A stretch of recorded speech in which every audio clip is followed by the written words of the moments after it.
नमस्कार मित्रांनो, मी मोहित लोढा. मित्रांनो, सर्व रेशन कार्ड धारकांना एक महत्त्वाची आनंदाची बातमी आहे. धान्याऐवजी आता रोख रक्कम दिली जाणार आहे शासनाकडून. त्यासाठी शासनाने नवीन जी आर सुद्धा देखील काढला आहे. या जी आरच्या माध्यमातून आपण सगळं सविस्तर माहिती जाणून घेणार आहोत आणि फॉर्म कशा पद्धतीने भरायचा याचा पण या जी आरच्या माध्यमातून दिलेला आहे. डॉक्युमेंट काय काय लागणार आहे हे सुद्धा देखील दिलेला आहे. तर आपल्या चॅनलवर जर पहिल्यांदा आला असाल तर सबस्क्राईब करायला विसरू नका. असेच नवीन व्हिडिओ तुमच्यासाठी महत्त्वाचे अपडेट्स घेऊन येत राहतील. चला मग व्हिडिओ सुरू करूया. नमस्कार मित्रांनो, मी मोहित लोढा. मित्रांनो, रेशन कार्ड धारकांसाठी एक महत्त्वाची आनंदाची बातमी आहे. आता तुम्हाला धान्याऐवजी आता रोख रक्कम सुद्धा देखील मिळणार आहे. त्यासाठी शासनाने नवीन जी आर सुद्धा देखील काढलेला आहे. हा जी आर आपण सगळं सविस्तरपणे व्हिडिओच्या माध्यमातून पाहणार आहोत, जाणून घेणार आहोत कशा पद्धतीने जी आर काढलेला आहे आणि सरकारचे काय नियम आहे ते सुद्धा देखील आपण या जी आरच्या माध्यमातून आपण सगळं सविस्तरपणे पाहणार आहोत. तर आपल्या चॅनलवर जर पहिल्यांदा आला असाल तर सबस्क्राईब करायला विसरू नका. असेच नवीन व्हिडिओ तुमच्यासाठी महत्त्वाचे अपडेट्स घेऊन येत राहतील आणि व्हिडिओ शेवटपर्यंत एंडिंगपर्यंत बघा, ते जेणेकरून तुम्हाला या जी आरच्या माध्यमाने कोणती कागदपत्रे लागणार आहे आणि फॉर्म कसा मिळणार आहे हे सगळं सविस्तरपणे या जी आरच्या माध्यमातून सांगितलं गेलेलं आहे. आणि आपल्या चॅनलवर सुद्धा देखील याचं जी आरचं डाउनलोड PDF सुद्धा देखील दिलेले आहे आणि फॉर्म सुद्धा देखील दिलेला आहे. तर आता मी जी आर देखील सुरू करतो आहे. तर छत्रपती संभाजीनगर अमरावती विभागातील सर्व तसेच नागपूर जिल्ह्यातील वर्धा जिल्ह्यातील APL केसरी रेशन धारक शेतकऱ्यांना थेट रोख रक्कम हस्तांतर योजनेनुसार देय असलेल्या रकमेत सुधारणा करण्याबाबत तर जो काही जी आर निघालेला होता महाराष्ट्र शासनाचा अन्न पुरवठा ग्राहक संरक्षण विभागामार्फत तो 20 जून 2024 नुसार हा जी आर काढण्यात आलेला होता. तर आता या जी आरच्या माध्यमाने आपण सगळं सविस्तर माहिती जाणून घ्या. विभागीय परिपत्र विभागीय संदर्भ 1 येथील 24/7/2015 या शासन निर्णयाने राज्यातील छत्रपती संभाजीनगर, जालना, नांदेड, बीड, धाराशिव, परभणी, लातूर, हिंगोली, अमरावती, वाशिम, अकोला, बुलढाणा, यवतमाळ आणि वर्धा अशा 14 शेतकरी आत्महत्याग्रस्त जिल्ह्यातील राष्ट्रीय अन्न सुरक्षा अंतर्गत समाविष्ट न झालेल्या APL रेशन शिधापत्रिका धारक शेतकऱ्यांना राष्ट्रीय अन्न सुरक्षा अधिनियम 2013 अंतर्गत प्राधान्य कुटुंब लाभार्थ्याप्रमाणे प्रतिमाह प्रति सदस्य 5 किलो अन्नधान्य, 2 रुपये किलो गहू आणि 3 रुपये किलो गहू या दराने अन्नधान्याचा लाभ देण्यात येत होता. तर आता या योजनेकरिता आवश्यक असलेल्या अन्नधान्याची खरेदी केंद्र शासनाच्या नॉन NFSA योजनेअंतर्गत गहू 22 रुपये प्रति किलो आणि 23 रुपये तांदूळ प्रति किलो या दराने करण्यात येत होती. पण सदर या योजनेत यापुढे गहू आणि तांदूळ उपलब्ध होणार नसल्याचे भारतीय अन्न सुरक्षा महामंडळाच्या अनुक्रमाने 31/5/2022 ते 1/9/2022 या पत्राद्वारे कळवण्यात आले होते.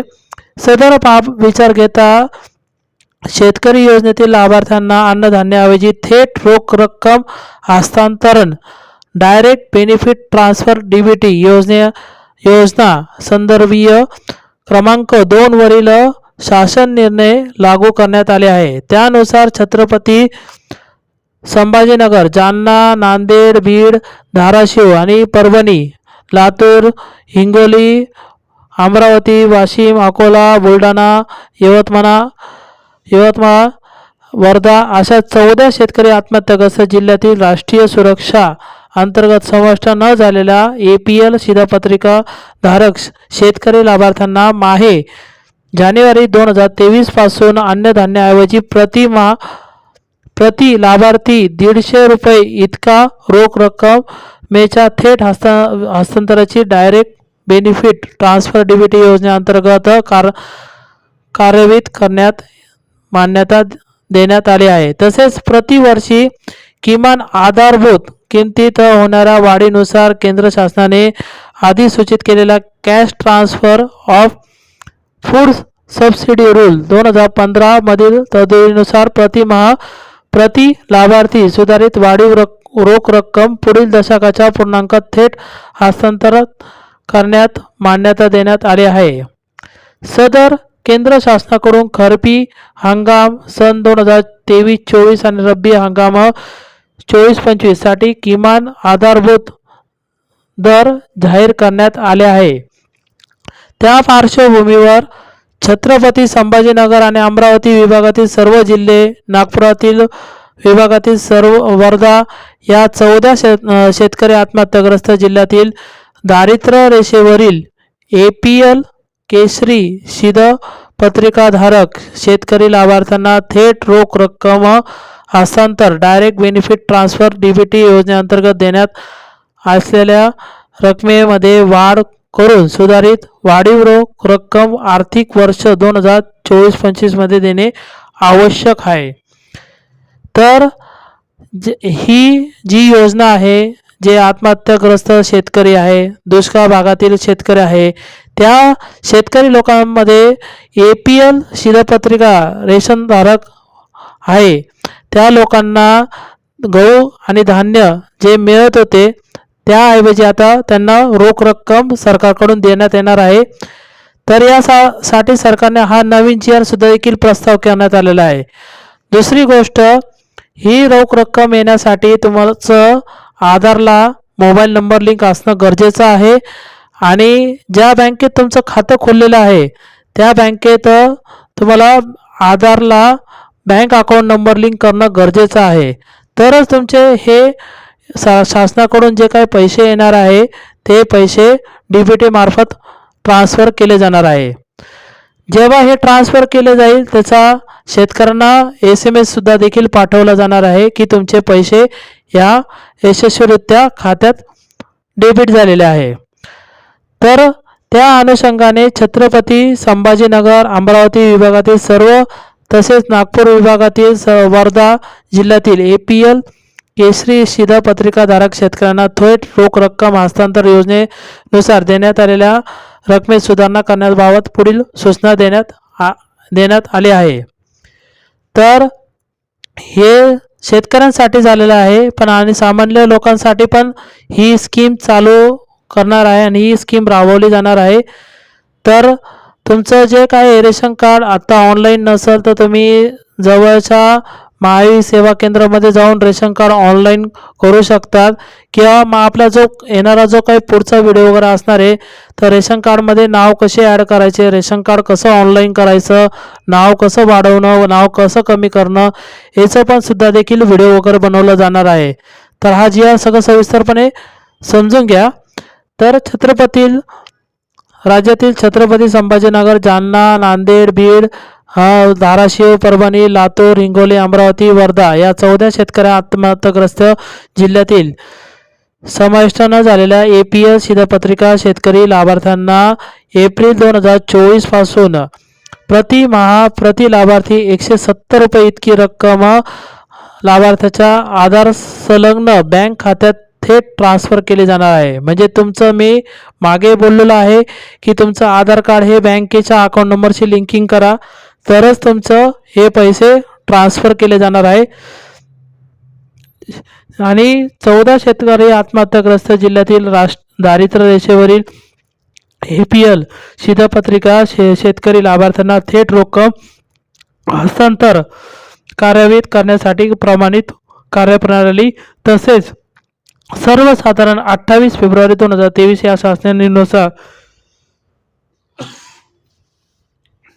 देण्यात आलेला आहे. तसंच सदर शासनातील प्रमाणभूत कार्यप्रणाली स्टँडर्ड ऑपरेटिंग SOP हे सर्वसाधारण सूचना कायम राहील. आणि हा सगळा महत्त्वपूर्ण GR देखील होता. आता याच्यात सगळ्यात महत्त्वाची कागदपत्रे काय लागणार आहे हे आपण पुढच्या याच्यामध्ये बघू. मित्रांनो, हा फॉर्म सुद्धा देखील आपल्या यूट्यूबच्या चॅनलच्या व्हिडिओच्या डिस्क्रिप्शन लिंकमध्ये सुद्धा देखील दिलेला आहे. आणि मनात काही प्रश्न असतील तर बिनधास्तपणे विचारा आणि आपला टेलिग्राम देखील जॉईन करून घ्या.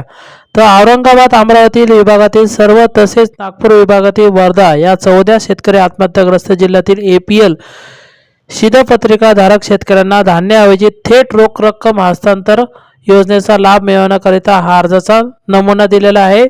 हाच फॉर्मॅट तुम्ही घेऊन हे रेशन कार्डच्या ऑफिसमध्ये जमा करायचा आहे आणि त्यांच्याकडून पोच पावती घ्यायची आहे।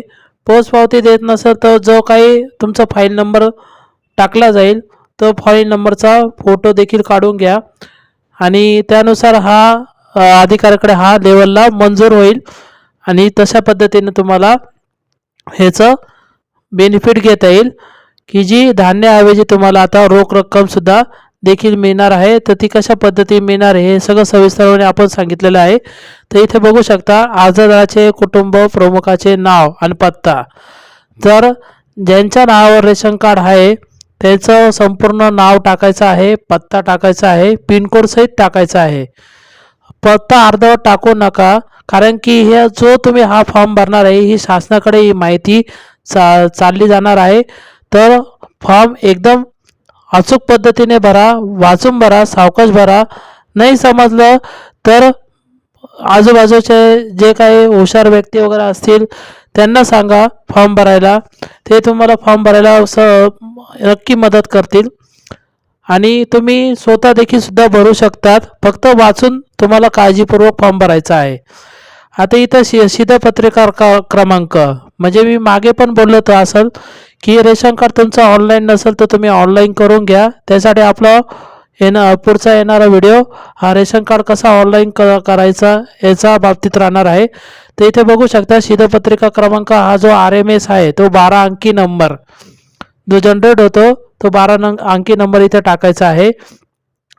नंतर इथं रोख रक्कम हस्तांतरासाठी आधार क्रमांक संलग्न बँक खात्यात तपशील। तर तुमचं कुटुंब प्रमुखाची वैयक्तिक बँक खात्यात प्राधान्य, इथे तुम्हाला तुमचं बँकेचं नाव टाकायचं आहे पहिल्या कॉलममध्ये, दुसऱ्यामध्ये बँक शाखा टाकायची आहे, खातं क्रमांक टाकायचा आहे।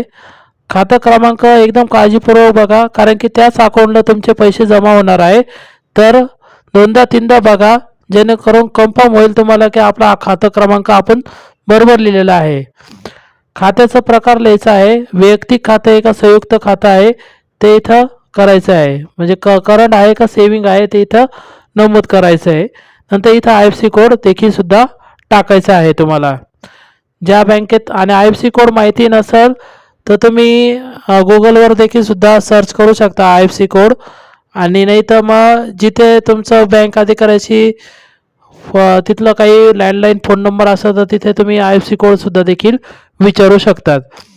तर इथे सोबत तुम्हाला कागदपत्र काय घेऊन जायचे, रेशन कार्डचे पहिला आणि शेवटचा पानाची छायांकित प्रत, म्हणजे पहिल्या याच्यावर तुमचं जे नाव आहे कुटुंब प्रमुख प्राधान्य ज्याच्या नावावर आहे त्याचं पहिलं पेज, आणि जे पाठीमागं कुटुंबाचे फॅमिलीचे सगळे नाव म्हणजे आई वडील भाऊ बहीण नातू पंतू त्यांचे जे नावं वगैरे असतील ते पाठीमागची झेरॉक्स आणि पुढची झेरॉक्स अशी हे लागल। तर एकच पानावर घ्यायची तुम्हाला, आणि बँक पासबुकच्या पहिल्या खात्यात आवश्यक असलेली दर्शवल्याप्रमाणे पानाची प्रत, म्हणजे तुमचं जे बँक खातं आहे त्याचं अकाउंट नंबरचं जो पेज आहे त्याची झेरॉक्स स्पष्टपणे येऊन द्या, कारण की हे अकाउंट नंबर IFSC कोड तुमचं नाव हे कन्फर्म केलं जाईल आणि त्यानुसार तुम्हाला DBT मार्फत हे पैसे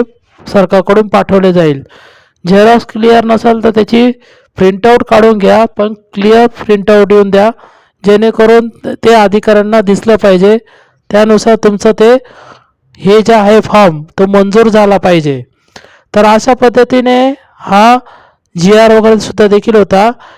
नंतर इथं स्थळ दिलेलं आहे ज्या ठिकाणी तुम्ही राहतात, वर्धा यवतमाळ बीड नागपूर अमरावती जिथे कुठे राहत असेल ते इथं स्थळ टाकायचं आहे, आणि दिनांक टाकायची ज्या तारखेला तुम्ही कागदपत्र सबमिट करणार आहे हा फॉर्म सहित ती तारीख टाकायची आहे, आणि कुटुंब प्रमुखाचे नाव त्याचं नाव आणि स्वाक्षरी घ्यायची आहे, आणि जर त्याला स्वाक्षरी जमत नसेल तर डाव्या हाताचा अंगठा देऊन तो फॉर्म सबमिट करू शकतो.